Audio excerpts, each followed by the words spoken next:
Good morning.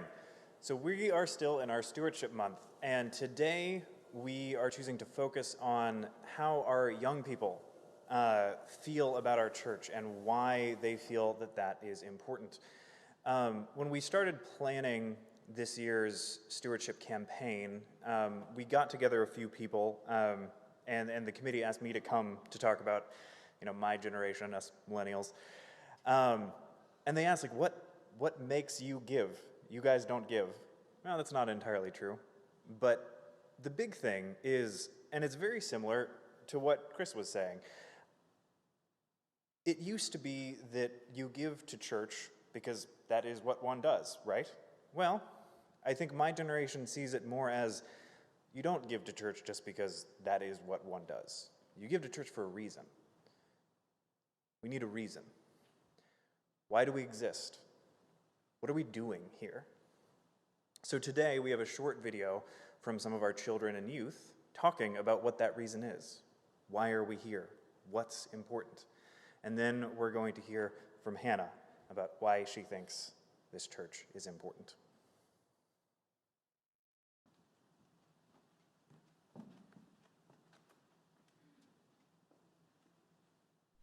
What do you think it takes to build a church? A big community. What do you love about our church? That we get to see friends. Yeah, so a family doesn't. When I hear the word church, I think of a safe and friendly environment that I can go to worship with lots of amazing people. Church is important because they help people who need help. Church is important because to a lot of people, it's like a second home, and it's a place where they can go and feel safe and welcome. And it's important that people have an open, non-judgmental place for them to worship. I believe church is very important because it gives you an opportunity to meet some of the most kind and welcoming people you can ever cross paths with, and it gives you a second family. Church is a place where anybody can come and not only worship, but connect and be supported by a strong community.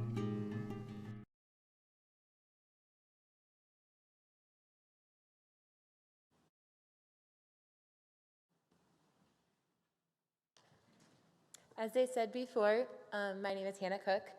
I'm going to talk more, which if you know me, know that that's not uncommon. I was born and raised in WCUCC. It has always felt like another home, as many said above in the video.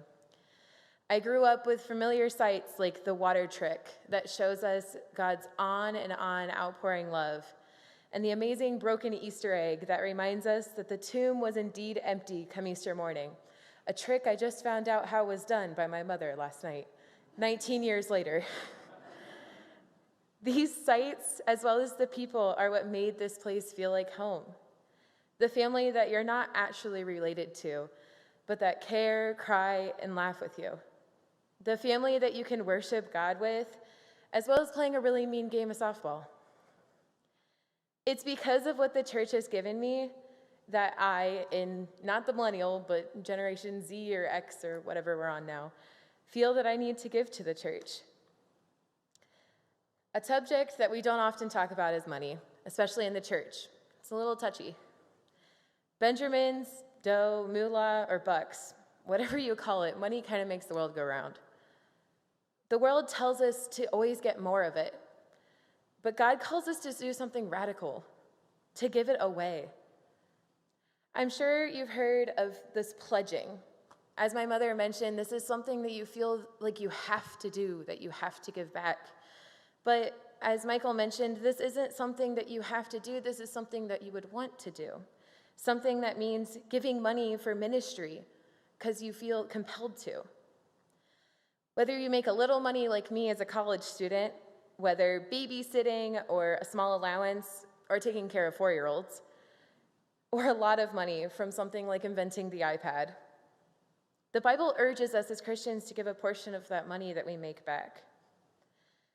In a Bible verse from Deuteronomy, chapter 16, verses 17 says, "Every person shall give as they are able to, according to the blessing of Lord your God that he has given to you."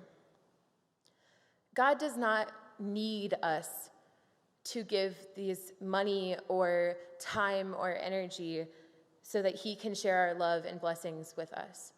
He does that because he's our Father. He tells us that he is our eternal Father and that he will give us those blessings no matter what we put in that offering bowl. But as we said before, we don't give to please God. We give because we want to, and that this is our faith community and that we would want to give.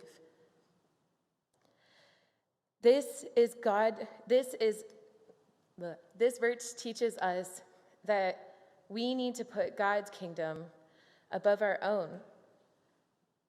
I am blessed with so many gifts from this church and congregation. I've seen it in all 19 years of my life.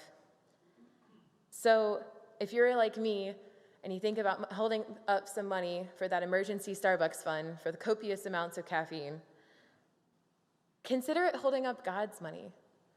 Consider it holding up the money that is used to build this faith community and to build this safe place, as many said above. So then, put down the latte and maybe give generously, not for God's love, but because you feel compelled to. Because God has given us so much. Thanks.